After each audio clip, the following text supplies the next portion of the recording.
then by contrast, if you look at China, if you go to China, you'll be stunned by the infrastructure that you see there. And the living standards of the Chinese people have improved more in the past 30 years than they have in the past 3,000 years. You can't stop China's rise. China's rise or demise will be determined by internal forces inside China. You from outside, you cannot influence it. Well, I would say the one of the biggest, and I'll be very blunt here, one of the biggest mistakes that China has made is in strongly endorsing the 9-dash line. Now, we all don't know where the 9-dash line came from, but in the past, whenever a Vietnamese army defeated an invading Chinese army, the first thing the Vietnamese emperor would do would be to send tribute to Beijing and say, I'm very sorry that I defeated your army. Please accept my apologies. And I say in 1979, Vietnam forgot to send the apologies. 大家好，今天要分享的视频是去年6月，新加坡学者马凯硕接受印尼前商务部长吉塔维贾万采访的节选。在这一段访谈中，马凯硕深度剖析了中美关系、亚洲地缘政治及国际秩序变迁等关键议题。他的言论既展现了对国际局势的深刻认知，也传递了不愿在中美间选边站的全球诸多国家的潜在诉求。他主要谈到以下这么几个方面：第一，美国缺乏长期战略思维，不能正确面对中国的崛起，这种状况会把世界带入危险的境地。第二，西方用粗暴的方式惹怒中国这条巨龙很危险，东南亚要敢于发声制止美国这种行为，因为这绝对关乎东南亚自身利益。第三，台湾问题是中国内政，即便是美国也承认一个中国政策。第四，以越南为例，说明亚洲有古老的关系，东南亚知道要如何与中国相处。另外，在这段访谈中，当吉塔维贾万问马凯硕，作为中国的坚定支持者，他对中国有没有批评意见时，马凯硕对中国在南海的九段线主张表达了异议，视其为中国最大错误之一。他认为这对中国来说没有权衡好得失，给中国与东盟的关系埋了雷。我们看看他是怎么说的。What explains the fact that the policy thinkers or makers in the West right now don't seem to have the kind of long-term strategic thinking that we were used to seeing in the old days? Well, I must emphasize that the absence of long-term strategic thinking was confirmed to me by one of America's greatest living strategic thinkers, Henry Kissinger. And, I saw him, I think, about 8 months before he died. And I saw him in October 22. And he's clearly, one-on-one, was very worried about this incapacity of the West at large to understand that you got to deal with a very different world and that the West has got to make some adjustments in this world. But the other reason why there's this absence of long-term strategic thinking, because the generation of people like Kissinger or Richard Nixon, they had experienced World War II. They knew the horrors of war. But once you stop experiencing the horrors of war, and once you assume that you'll be superior forever, then you begin to do dangerous, reckless things. And the sad part, again, I say this as a friend of the United States, it's a bit tragic that when you go to the United States, you see a crumbling infrastructure. You see bridges collapsing in Pittsburgh. You see bridges collapsing in Baltimore. And you wonder, why are you spending so much money on aircraft carriers, fighting unnecessary wars like Iraq, when you have much more pressing needs at home. And indeed, surprisingly, a relatively conservative American thinker like Niall Ferguson has said in a recent article that we Americans are the Soviets now. And he's right, because if you look at it, in the old Soviet Union, what was striking was declining life expectancy. In the United States today, declining life expectancy. In the old Soviet Union, rising infant mortality. In the United States, rising infant mortality. In the old Soviet Union, stagnant living standards for the bottom 50%. In the United States, stagnant living standards for the bottom 50%. It's actually quite striking. So in a country that has so many domestic challenges, why not spend the time and effort to rebuild your own society?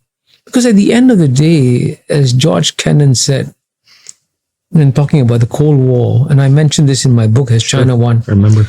That the outcome of the war will be determined not by your military weapons, but by the spiritual vitality of your own society. And American society is clearly a very deeply troubled society.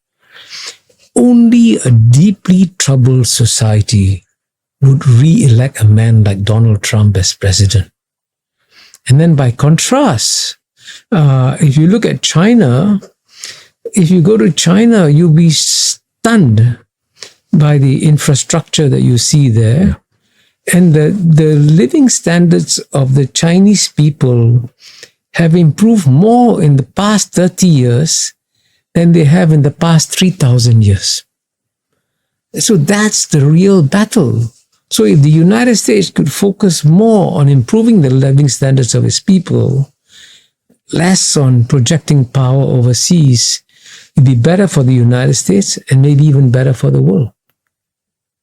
You've alluded to the fact that the last couple of hundred years of Western domination would have been an historical aberration, right? To what extent do you think this will be short-lived or long-lived on the back of China's rise? Well, I think it's, to give the West credit where it's due, it's actually quite stunning that this very small populations in the West, first of all, succeeded so spectacularly. I mean, delivering the Renaissance, the Enlightenment, the Industrial Revolution, the scientific revolutions. I mean, frankly, if the West hadn't modernized the world, you and I wouldn't be sitting in this room, in this incredibly modern environment all around us, with this technology that all came in many ways from the West, right? So the West gifted the world with modernization. And the world clearly has benefited a lot from the gift of modernization. But once that gift of modernization was shared with the world, then it was very clear that once the rest of the world could do exactly everything that the West does, the share of Western power of the world would shrink. It's inevitable. And therefore it would be wiser for the West to adapt itself to a world in which Western power has shrunk, but adapt intelligently, preemptively, instead of trying to resist it and refusing change. To give you a very simple example, just to illustrate my point, it made sense in the 1940s for the Europeans to insist that the head of the IMF should be European and the head of the World Bank should be American. That made sense in the 1940s because the United States alone had 50% of the world's GNP. And the Europeans were obviously going to recover and do very well. But now, 8 decades later, when the most dynamic, fastest growing economies are in Asia, how can you deny Asians from running the IMF or the World Bank?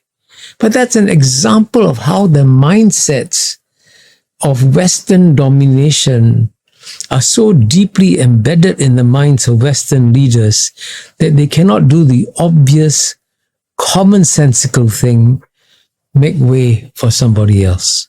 This stickiness with respect to the old paradigm that would have dated back to the 40s can only be unlocked through a number of means. One of which is the continuation of China's rise, right? China is just going to be much more dominant going forward, right? And they're going to be able to insist upon revising the pre-existing order. Or, secondly, it could take, again, the humility or the realization by the West that perhaps some of these multilateral institutions should be headed up by an Indian, by a Chinese, by a Southeast Asian, by an African, or whatever. Are we likely to witness the end of engagement between China and the US? Well, I think nowadays no American leader dares to use the word engagement. Right. Sadly, I mean, engagement, by the way, is a positive human relationship. Right.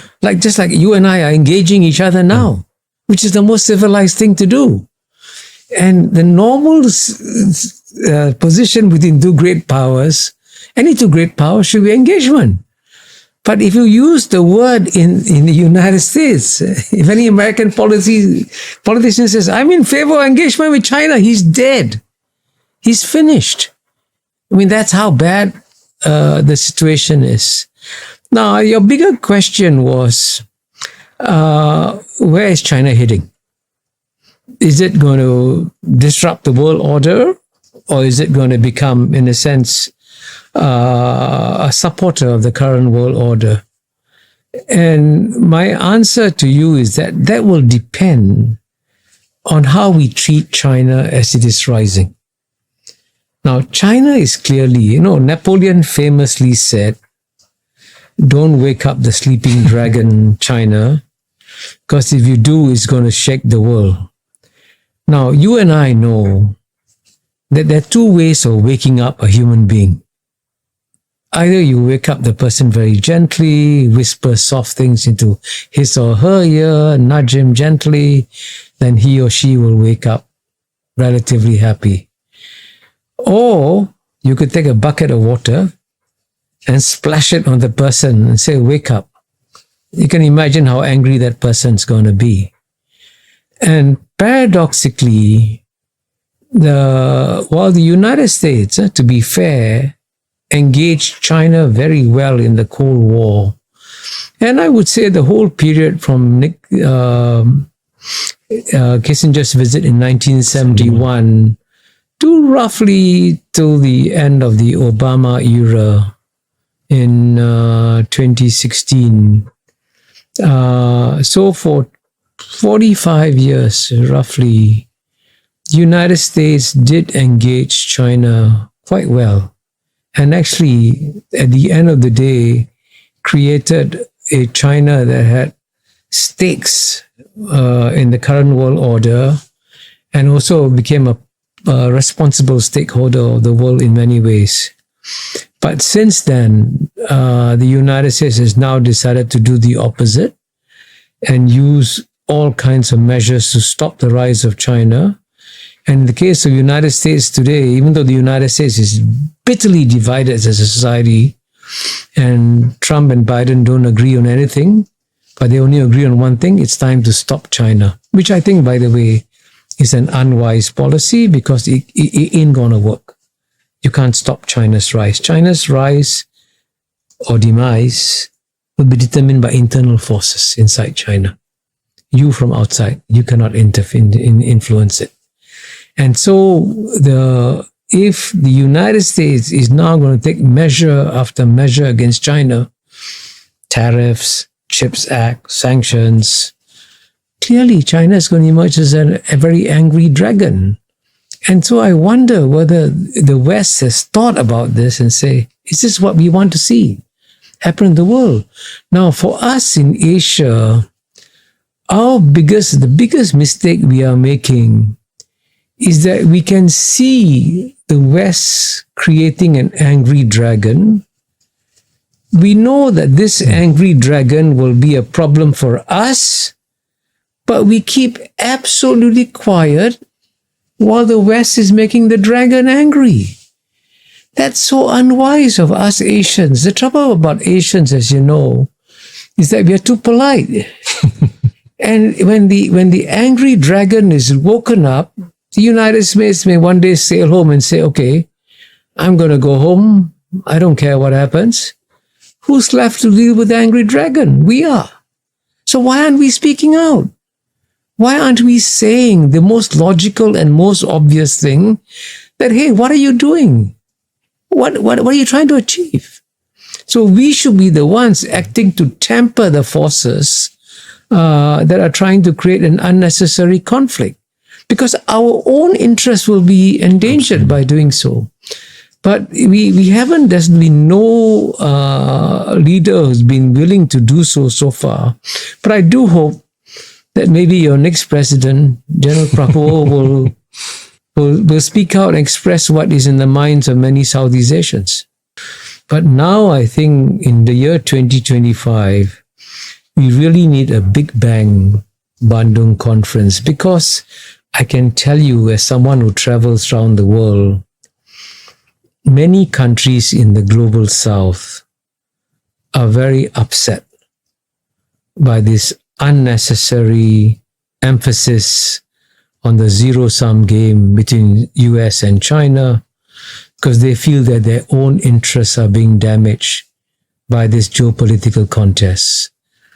So the global south is looking for a way of sending a big message to both US and China that if you want to carry on this contest, you go ahead, don't get us involved. Don't ask us to pick sides. Don't tell us don't buy Huawei. We will do what we need to do, right? And so since this voice needs to be expressed, it needs a launching pad for it to be expressed.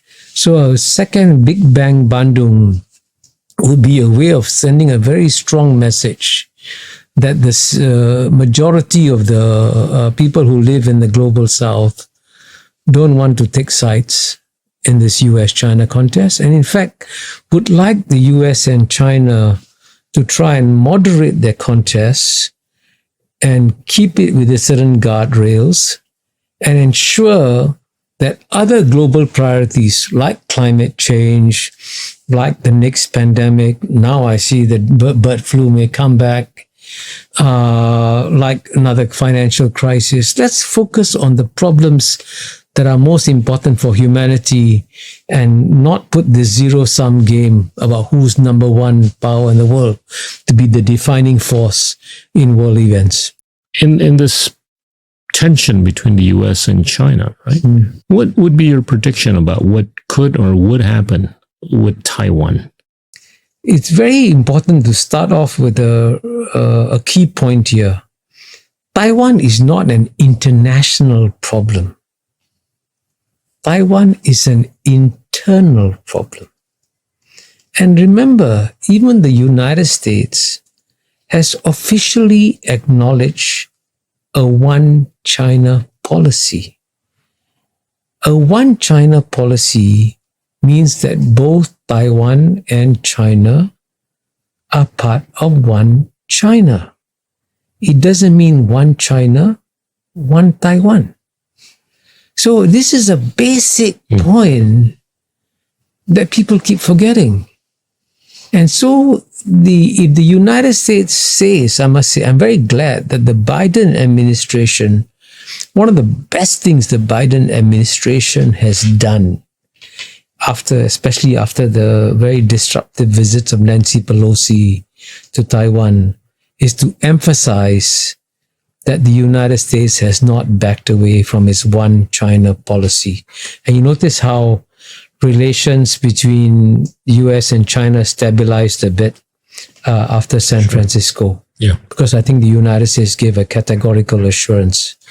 Now, and my hope is that if Donald Trump is elected president, that he will also reiterate the one China policy, but unfortunately, some of his advisors may dangerously move away from that. And I'm not exaggerating here, because his former Secretary of State, Mike Pompeo, after he stepped down as Secretary of State, went to Taiwan and gave a speech in which he recommended that the US should recognize Taiwan as an independent country.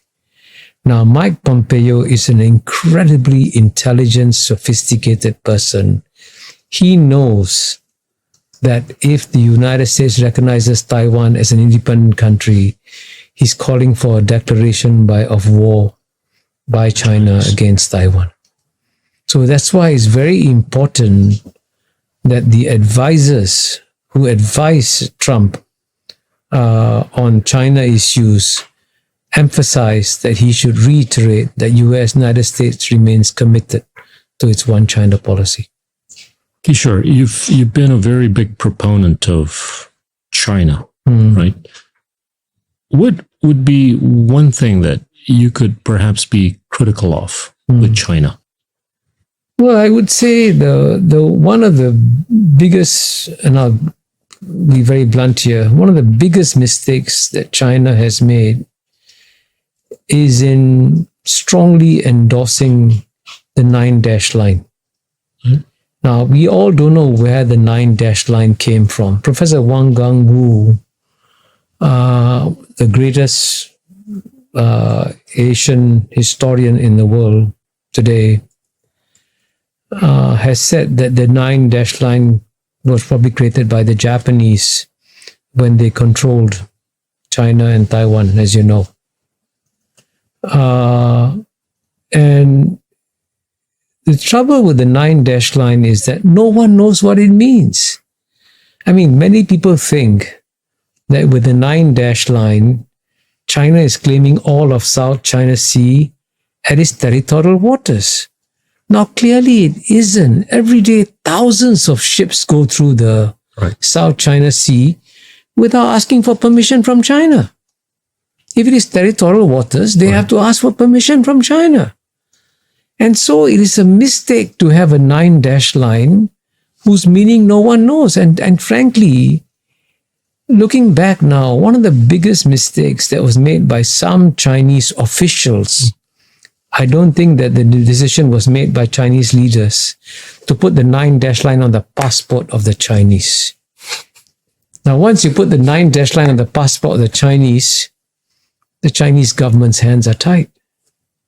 Now, the reason why I say the hands are tied is because it is not in China's national interests to see the 9-dash line succeed, because China today is a global naval power.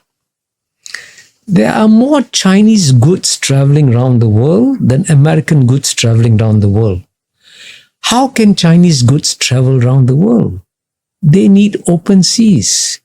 They need countries to adhere to a 12-mile territorial limit, right? It's in China's interests. So why grab this small body of water in South China Sea and endanger your global interests? Now, this South China Sea is 2 or 3% of the world's oceans, maybe 1%. Why give up 99% of the world's oceans for 1%? So the 9-dash line, as I said in my book, The New Asian Hemisphere, has become an albatross around the necks of the Chinese. And I think the Chinese have got to figure out how to handle this carefully and sensitively, because at the end of the day, they need good ties with the ASEAN countries. And the 9-dash line creates a point of friction between China and the ASEAN countries. And since this point of friction was created by China, China has got to remove that point of friction. You, in your famous recent session in New York, you alluded to how the Vietnamese see China. anybody that wants to be the leader of China, Vietnam, you got to be able to stand up to China, but you also got to be able to deal with it. Is that the kind of attitude that the other Southeast Asians ought to be with, or it's just peculiar with Vietnam? Well, I think you're referring to my session with Orville Schell of the Asia Society in New York, which, as you indicated, seems to have traveled well around the world. Yes. I would say some aspects of the China-Vietnam relationship can also apply to other Southeast Asians. And certainly we in Southeast Asia must be able to stand up to China, because China will become our biggest neighbors. But we must also be able to get along with China. But at the same time, what is unique about the China-Vietnam relationship, which doesn't apply to the other 9 Southeast Asian states, right, is that the other 9 Southeast Asian states have an Indic cultural base. Vietnam is the only one that has a Sinic cultural base. So there's a kind of intimacy between Vietnam and China that is very deep and goes back thousands of years, because Vietnam is the only state in Southeast Asia that's occupied by China for 1,000 years. And at the same time, the Vietnamese and Chinese have a very complicated relationship. And I'll tell you one story which I told at Columbia University. Way back in the 1980s, when ASEAN and Vietnam were still fighting over Cambodia, I gave a speech at Columbia University. What surprised me was that in the front row were some Vietnamese diplomats at a time when Singapore and Vietnam were quarreling with each other. So I said, Vietnam and China have been fighting wars for 2,000 years. And I said, it's not surprising that sometimes the Vietnamese armies defeat the invading Chinese armies. So in 1979, the Vietnamese army fought well against the Chinese army. But in the past, whenever a Vietnamese army defeated an invading Chinese army, the first thing the Vietnamese emperor would do would be to send tribute to Beijing and say, I'm very sorry that I defeated your army. Please accept my apologies. And I say in 1979, Vietnam forgot to send the apologies. And you know what? The 3 Vietnamese diplomats went like this. So, there are some, at the end of the day, ancient relationships, especially in Asia. Another example is China and Japan, right?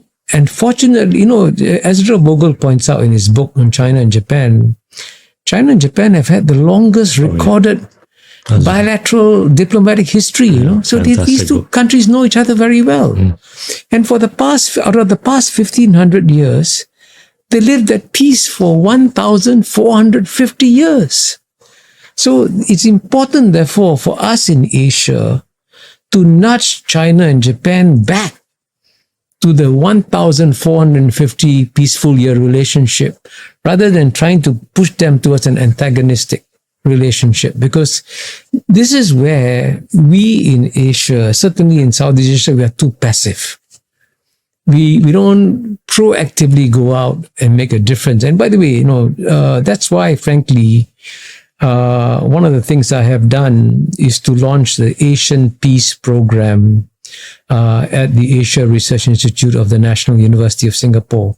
Because it is puzzling in our world that even though peace is so important, we spend so much more time and resources on wars and almost nothing on peace.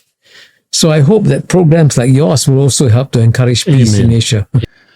马凯硕对中国九段线的批评较为广为人知的是出现在他2013年的著作《大会合》中。